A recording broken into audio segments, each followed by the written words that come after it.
It's, I mean, the problem for blue badge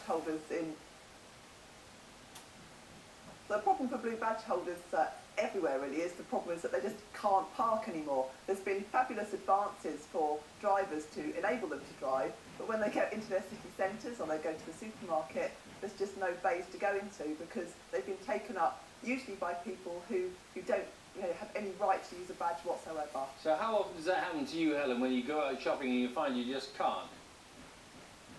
I mean, quite a lot really. I mean, you can be driving around the city centre for quite a long time because someone like myself, I can't even really use car parks because I can't take the tickets in and out of barrier machines. So my only option is to park on the street, and when they're all taken, sometimes means I just go home again. If I'm in the supermarket, it can mean a very long wait, and I've even missed hospital appointments because I haven't been able to get into the hospital in time despite arriving considerably earlier than my appointment time. Well, Helen, stay there because we've got Paul Slowey with us who investigates this sort of thing. And Paul, what you've been discovering is that a lot of these blue badge holders have actually got blue badges which are fakes. Yes, that's right. I mean, the majority of misuse of blue badges is people using families' badges. So it would be a grandson using the grandmother's badge. But yes, there are also people who target disabled people's cars and steal badges and then sell them. And people use stolen badges. But yes, we found a number of fake badges, including commercially produced fake badges. Some of these, and you brought some of these in here, which to the sort of unskilled eye look perfect. On this one, it's even got a silver badge on it, sort of hologram thing on it there. That's a commercially produced fake badge. When you say commercially produced, there are businesses that are set up to produce fake blue badges. These badges, that particular badge has been found all across the country. Really? Yes. How many of them do you think there are? Is it possible to say? We don't know. They've been found in Bath, Bristol, London and Birmingham. But of the 2.5 million blue badges that Yes. are out there at the moment, how many do you think are being used wrongly? Half a million. 20%. Helen, new measures coming into force from April. On-the-spot powers for local authorities to recover misused and cancelled badges. Wider use of independent mobility assessments rather than just getting GPs to award them. That sort of thing is surely going to help, isn't it? Well, I sincerely hope so, because I think, unless something is done about this scheme, it's not really benefiting those who it's supposed to. So, our organisation, we really welcome these new initiatives to kind of help cut down on the fraud. Yeah, and they're increasing the maximum charge from £2.50 to £10. Good in one sense, it'll penalise some people financially though, won't it?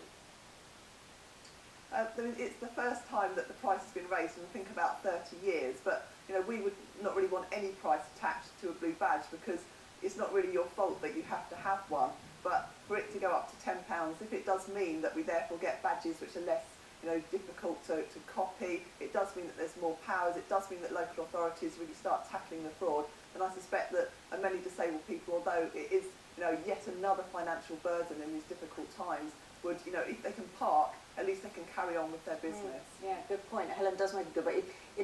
Nobody wants to see the price rise, but if it means that actually you can get a space because you're a legitimate blue badge holder, perhaps that's the only answer. Yes, in some city centres, 50% of badges that are being used are being misused. Authorities need to enforce this. The Department of Transport carried out a survey in 2009 that found that 87% of authorities don't enforce the blue badge scheme. How should they? If they're not enforcing it, it won't work. And Helen will go and park, and she won't be able to because everyone is using their grandmother's badge. But I'm just wondering how you would enforce that. How would a local council enforce that? Well, some councils do enforce it, and they enforce it very, very well. And they receive leads from members of the public, and they investigate those, or leads from enforcement officers, or they do spot checks with the police. The police are trained. They actually ask people if they can see the badge, and they inspect the badge. The badge has a photograph on the back. It's fairly straightforward for an enforcement officer to actually look at the photograph and see if the badge is being used correctly.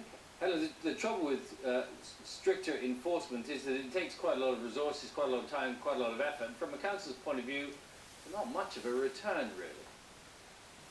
Well, for what Paul's saying, if you've got 50% of people using badges that don't belong to them, that's 50% of people not paying parking revenue. I think it's quite a lot of money. So if I was a council, I'd want some of that money back. It's not just, the fact that they have to spend money on enforcement, it's what they're actually losing from people not paying for things that they should do. All right, Helen, thank you very much for joining us. Sorry about the communication problem at top, entirely my fault. Thank you for being so patient. Thank you. Helen, thank you, Paul, too, for Thank coming you. in. And do let us know your thoughts. I'm going to give you these fakes back now. That'd be a good Half idea. 500,000 of these? Not all like that. Not all like that. Genuine badges that are being used. Misused. Grandmother's badge. Okay. Thank you. The time is 17 minutes past 8. Still to come on the programme today. Kate Humble will be